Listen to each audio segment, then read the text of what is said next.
Okay, we have seen how to add a relay in the PCM 600 with different methods. Then we should configure the relay.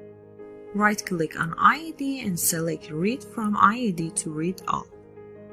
Be careful, read operation doesn't read SCL information from IED. After the relay configuration and parameter settings, which are based on our application, we should load them to the relay. The next block is phase selection, which is a block to detect faults, and a start distance block. It requires voltage and current signals. And let us create intentional difference in hardware configuration by changing and saving it. Then, do compare hardware configuration to see the changes made. The highlighted part. The next function in the diagram is 67N. We can find this function block under the overcurrent group. Once you move the cursor near to the signal, you can see the tooltip which describes the description of signal and default value of signal. This picture shows the connection diagram for double breaker config or B type in the 1.5 CB arrangement. This relay connected to two CBs and signals. Now we will try to map some goods received signals. By double-click, you can create a connection between selected column and row. In the ordering session, we can see how to order a pre-configured relay. This one is a sample ordering code. Let's see what does this code means.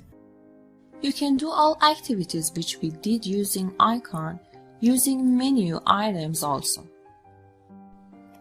You can export the display page or pages and reuse it for similar base by importing. We have imported two relays with pre-configurations, one with PCMI and the other one with template. Let's see the hardware modules of the other ones.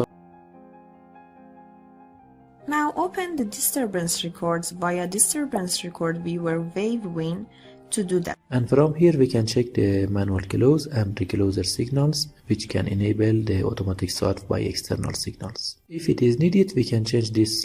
You can see the information about technical key writing into the IED in the output log also. This logic shows in permissive scheme when the CR or carrier signals and CACC signal is also active. There is a trip after the code.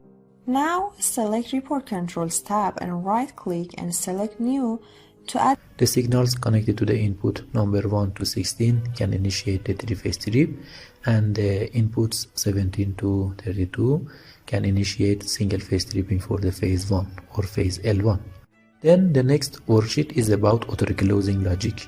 Here there is a trip matrix to assign signals for start and inhibit the auto-recloser. We can simply route the signals to understand when the LED lights up, and in the parameter settings we can set the configuration. We can set whether the LED is latched or unlatched. Depending on the